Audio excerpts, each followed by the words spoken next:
Firstly, we need to know the definition and the different types of jihad. Jihad means struggle.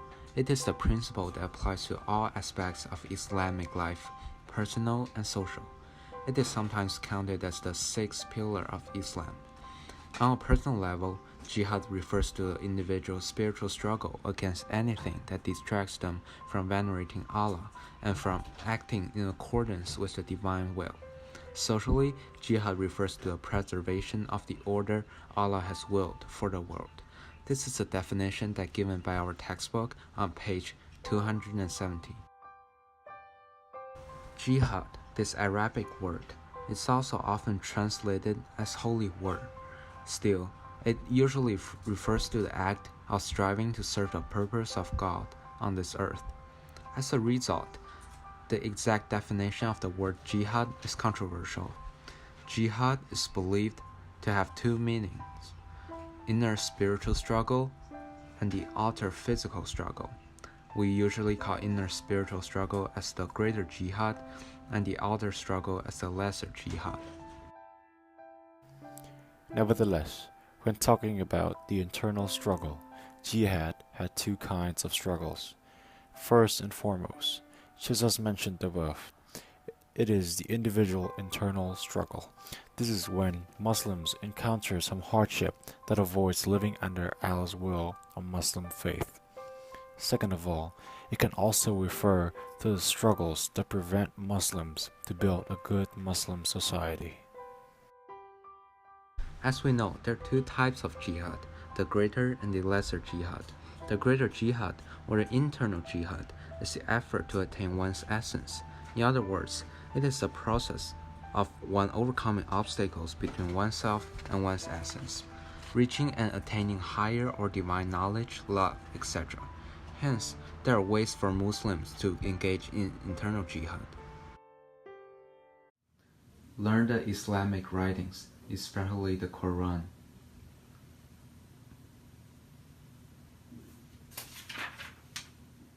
Overcome personal feelings and desires. I have to stop watching YouTube videos. I have a test tomorrow. I have to focus. Give up smoking. No, I can't do this. Smoking is really bad. Learn to forgive. Come in.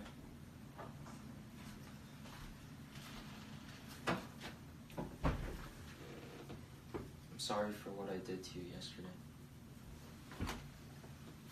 Forgive you.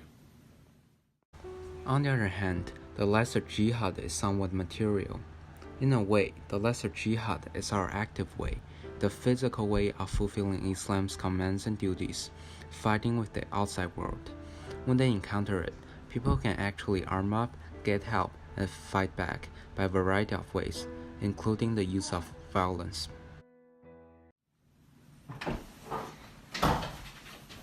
I'm here to take your land. You can't do it. Get out of my land.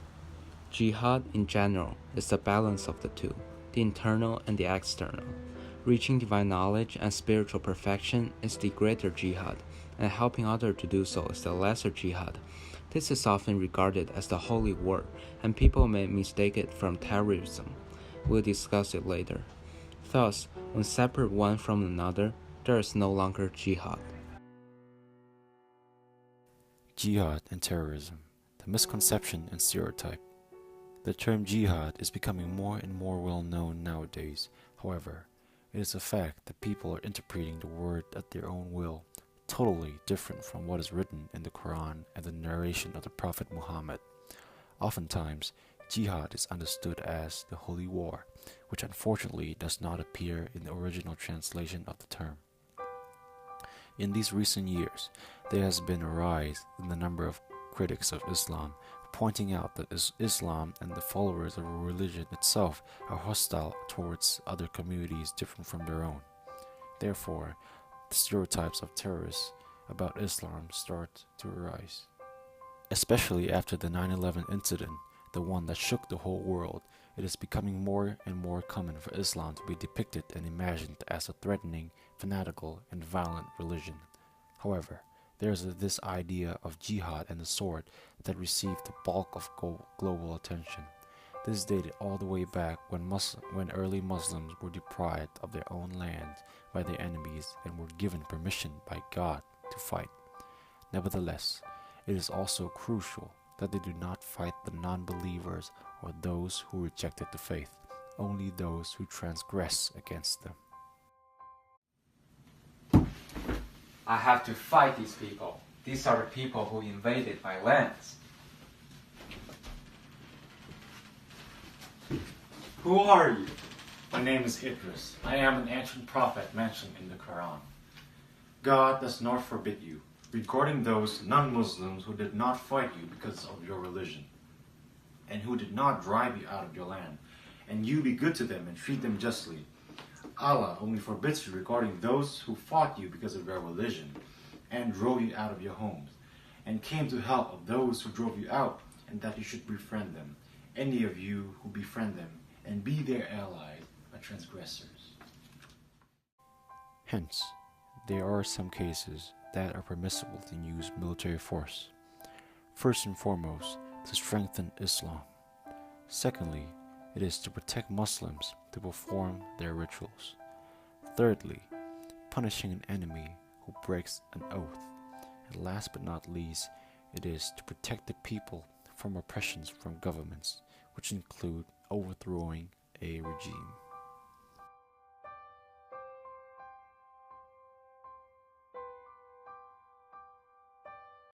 It can be an invasion or serve a purpose of gaining territories.